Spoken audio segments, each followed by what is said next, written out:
There are things man was not meant to know. But that doesn't mean that they don't know us. When you stare off into space and it blinks back at you. When the creature under your bed calls some friends over for dinner. When your very sanity is hanging by a thread. There is one place you can turn to.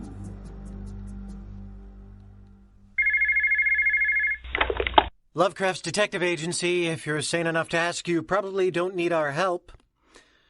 Well, surely that's what it's supposed to do, isn't it? Yes, I understand the candle is burning. I was under the impression that was what they are generally designed to... It won't go out. Possibly this is one of those trick candles, perhaps? I see, even after pouring water on it. Oh, forgive me, submerging it in water, and yet it won't go out. Interesting. All the water boiled away, and the candle hasn't gotten any smaller. Well, let me ask you first, are you familiar with my policy regarding only accepting cases which are unknowable or unspeakable? No, I would not say so. Unusual, certainly, and even possibly unexplainable, but not. And this is crucial, unprecedented. I'm not able to accept your case at this point, but if this phenomenon continues, call me back. If it doesn't extinguish, then yes, we may be moving into the sort of territory I am accustomed to working with. How long to wait? Oh, I would say about 8 days and nights. Good luck. So, as I was saying... Wait. Just a moment, please. What was that? Just desperately hoping the phone would ring again and I could avoid this conversation. Would you like to talk about something else? Literally anything else that can be talked about without causing irreparable damage to my sense of reality. Oh. So, as I was saying... We just finished Thanksgiving with my family, Gladys. Do we honestly need to discuss Christmas now? Morty, when I say that your family is not the easiest family to buy presents for, I hope you can appreciate the amount of understatement that goes into those words. We can get Caroline the Crystal of 1,000 Screams. You got her that last year. Then we've got 998 chances to keep going. Now for the twins. Morty? They died, remember? They're usually dead this time of year. We'll see if it sticks this time. If not... socks? This is the gift you feel is most appropriate for someone who just came back from the dead? Reanimated people wear socks, don't they? When I say that I can't argue with that, you know I am really just saying that, right? I could very much argue with that, but I just don't wanna. I know, and I am often counting on it, my dear. Just making sure. Now, your Aunt Ophelia. Foot spa. For the woman who has been reduced to a living protoplasm. Pseudopod spa. I'm getting her a rubber duck. How is that more appropriate? Because it exists. Touché. Oh, how fortuitous. Probably not for the person knocking. Well, most likely not, but then I generally don't care about them. It's not a good thing that I'm the customer service half of this office staff, is it? Good morning. Please come in. I'm Mordecai Lovecraft, and this is my assistant Gladys. How may we be of service today? Well, I believe I might have a case for you, Mr. Lovecraft. Excellent, we'll take it. Morty! What? I'm a detective. This woman has a case. What could possibly be more natural than to accept the case? For all the time and energy you spend insisting that you only take cases dealing with unknowable and unspeakable horrors, you'd think it would actually matter. Yes. But if I take the case, we will no longer be discussing the gift list for my family. Perhaps... More importantly, we will not be discussing my family, and in this case, that is of paramount concern. May I just... Do I need to remind you of what happened the last time you took a case which involved neither unknowable nor unspeakable matters? Oh, it wasn't that bad, surely. You got bored. Wait. That was it? Sorry? Bored? I mean, from the way she was talking, I thought it would be a lot more... bad, I guess? Yes, well, it's certainly a different perspective than most people are dealing with, but let me put it this way. When your life's work is dealing with the things that cannot be comprehended, what do you think might be the most logical way to pass the time so as to deal with idle moments of boredom? To try to comprehend them? Quite so. And it is at this point that I need to point out that cannot be comprehended and should not be comprehended are not mutually exclusive terms. Furthermore, attempts to do said comprehending, successful or no, can be... what's the word? Unspeakable. Precisely. Thus, a rather vicious cycle may begin. In any case, Gladys is quite right. I'm afraid I'm unable to take your case. Wait, what? A moment ago, you just said... I'm terribly sorry, but as my assistant pointed out, I can only accept a case if it is either unknowable or unspeakable. Without one of those factors, I'm afraid there's no way. You don't even know what my case is yet. No, but you do. Exactly. And if you know, then it isn't unknowable. QED. Now hold on a minute. No need to get upset. I don't always follow when he uses Latin either. That's not... can I at least just tell you what my case is, and then you can decide if you'll help me? Oh, if you'd like. Though, if you can tell us what the case is, then it's hardly unspeakable, so I doubt. I run a department store, and I suspect the man I hired to play Santa might be the actual Santa. Except he's evil. Maybe. I think. We're taking this one, right, Morty? 'Tis the season.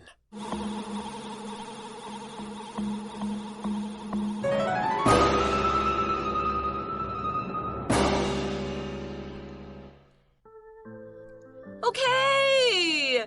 Keep it moving, you little bundles of joy. Santa's got a lot of munchkins in line and only one lap. Think about what you want for Christmas before you get up to meet him. The little reindeer's room is right over there, everybody. Remember, we don't want any yellow snow in the North Pole. Not smiling for the camera is a one-way trip to the naughty list, kiddos. If you cry on Santa's lap, you're making Rudolph very sad, and he might not be able to fly come Christmas Eve. This is more or less the way I seem to recall visits to Santa from my childhood. Yeah, from the way you were talking, Samantha, we thought something weird was going on. Sorry, folks. We're all out of sugar-free candy canes. If your child needs a sugar-free treat, you'll have to come back in about an hour. Look, lady, it's up to you. Most people want to bring their kids to see Santa. But if you want to stand in line in a skirt that short with all these kids around at eye level with your bits, that's your business. Just reminding everybody, we got a sale on the photo packages. It's 2 free 8x10s with any photo package if you purchase beforehand. Come on, you're not gonna get a better deal than that. Uh-oh. I know that. Is that what Mr. Lovecraft says when he spots a clue? It's his jinkies, I suppose. Should I be getting that reference? I sincerely doubt anyone who knows you would expect that. I see. In any case, yes, I did notice something a bit off, shall we say.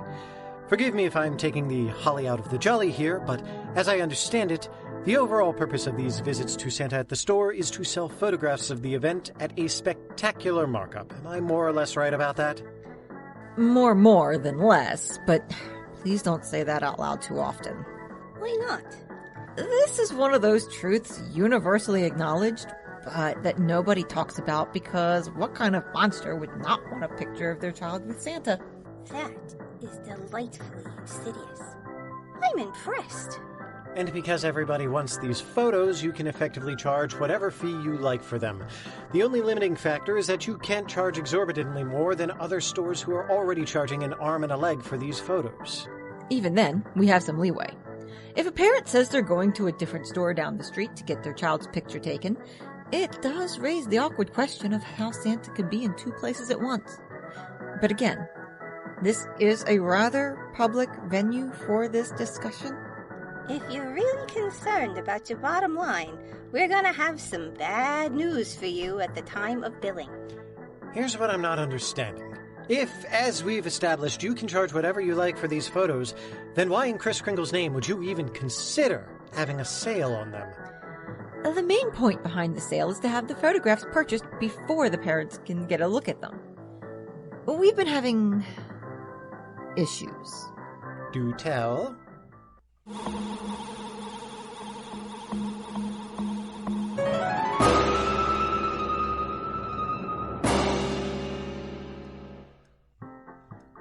What are you people trying to pull?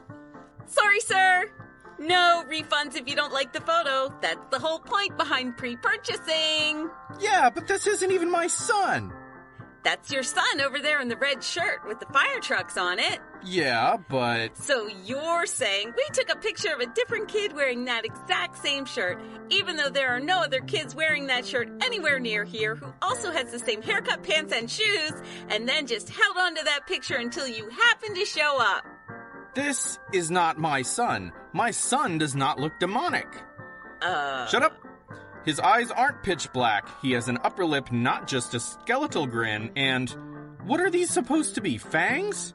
What did you use to take this photo? An x-ray machine with a poltergeist stuck inside it?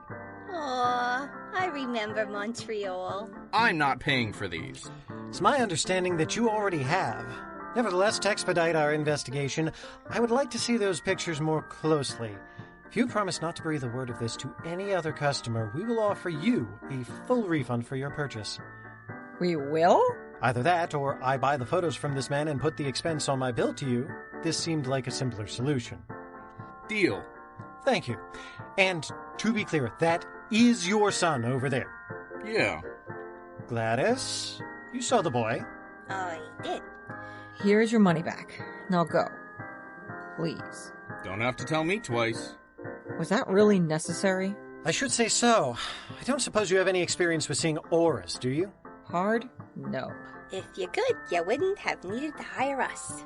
For the most part, auras appear as a nimbus of color around a person or an object, but if you look just so, instead of the aura around somebody, you can see through the aura and look at the person behind it. It's difficult to accurately describe, but it might be summed up by imagining that you're looking at somebody from the other side of a trick mirror, except that the distortions of the image are an accurate portrayal of the soul behind the physical form. Mr. Lovecraft, pretend for a minute that I believe what you're telling me. And if it makes you feel better, you may also pretend that I care. What does this have to do with why so many of the photographs look like this? Oh, so this has happened to other children's pictures. Yes. Not all, but some. Well, then the answer is quite simple. The camera is taking pictures through the children's auras. Because when viewed that way, the young man in this photo looks more or less the same. Clearly, he is a little hellion who will be in and out of juvenile detention in short order. Or he could start summoning things. It's less common, but a lot more interesting. So the bad children get pictures that look like this? While the good children get photos that inspire the word cherubic. From you. And only from you. Seraphic? Empyrean? I get it. But this is happening because of the man I hired to play Santa? For varying definitions of the word man, I suppose. Clearly your eyes are drawn to the picture of the child, but take a look at Santa. Ignore the beard, the suit, the black boots, everything that you expect to see. What's left? He doesn't have a face. I mean, he has eyes when I'm looking at the eyes, and a nose when I'm looking at the nose, but... But not all at once. Yes. So... should I run screaming into the hills? Not usually a bad idea. Just pace yourself. The hills are a lot farther than you think.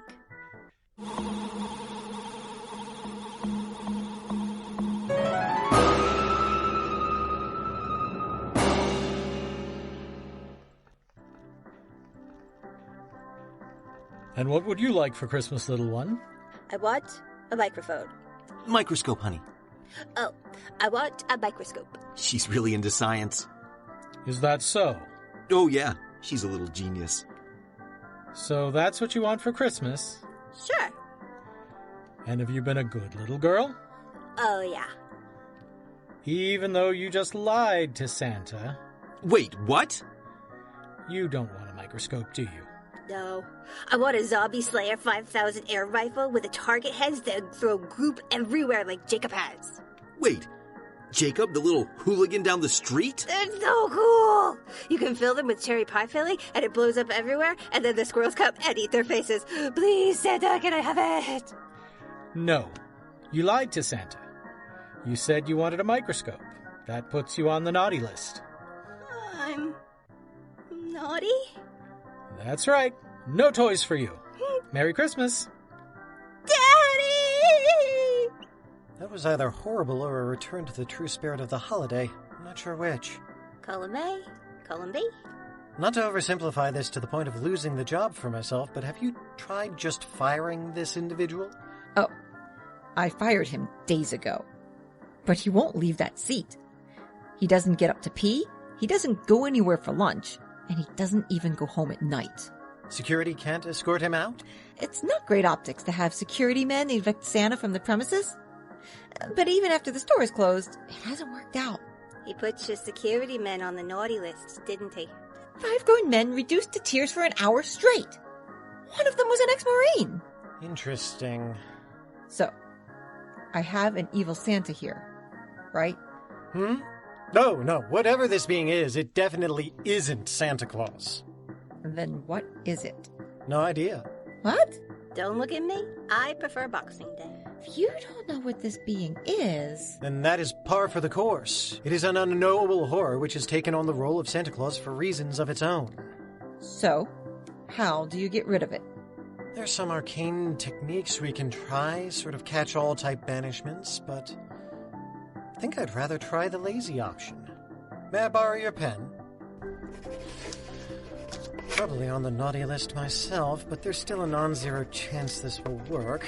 I never did get that pocket knife I asked for when I was 10, so maybe... What are you... It's the fastest way to get this to him. We can't exactly wait for the post office right now. Burning the paper sends it to him and...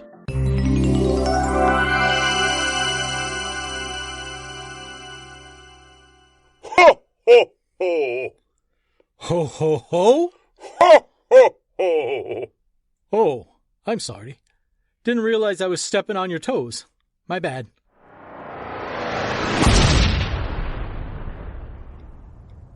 What? The real Santa told him to knock it off. So he put himself on his own naughty list and turned my entire Christmas display into some kind of green goop? Oh, don't worry about it. It smells like fir trees. It's festive.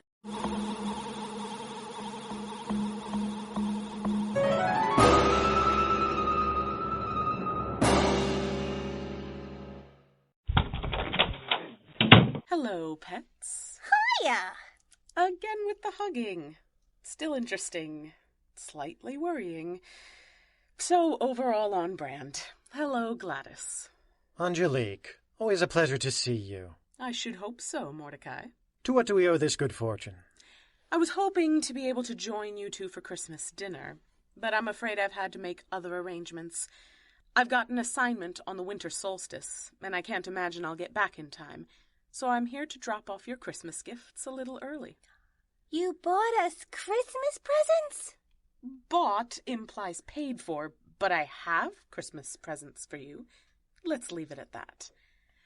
Gladys, the young man who gave me the tour of his plantation, insisted that a darker roast of coffee wasn't actually possible, and so, since I needed a bag of it to smuggle out that fossilized arm bone, I thought you might like it. Bone-flavored coffee? You are the best! Here. A lottery ticket. Oh, you did have time to shop for me. Thank you, Gladys. We don't have to hug again. Mordecai, I think this ring will probably fit you. No one seems to want to purchase it, but I thought it would look rather dashing on you. It isn't cursed, is it? Only when Mercury is in retrograde, and even then it's nothing a good bath in a moonbeam won't take care of. Thank you. Don't worry if you haven't had time to get me anything yet. Quite the contrary. I did not, however, have time to wrap it. Here you are. It's a coin made out of a unique alloy of silver. Not exactly spendable, as the cult which used this for currency was wiped out 2 centuries ago by something with... Well, no need to spoil the mood by saying exactly how many teeth, I suppose, but anyway, I thought perhaps... You got me money for Christmas. I love it, as you well know. Merry Christmas, Angelique. Merry Christmas, Mordecai. And this is almost perfect. Almost. Well, you haven't had a chance to decorate the office. It would have been very interesting to see what happened if I'd have had access to mistletoe. Ah, well. See you in the new year. La la la la la la la la. You have been listening to the Lovecraft Detective Agency, Episode 11, produced by Seat of Our Pants players, written and directed by Dan Wenzel. Mordecai was Andrew Dell. Gladys and the Little Girl were Liz Music. Samantha was Andy Gastongi. The elves were Jill Wenzel, Brianna Kuby, and Adam Gastongi. The dads were Aaron Manka White and Ray Greenlee. Santa was Rick Tennant, and Angelique was Rebecca Scheimer. Music and sound effects by www.freesfx.co.uk. Tune in next time for something even creepier.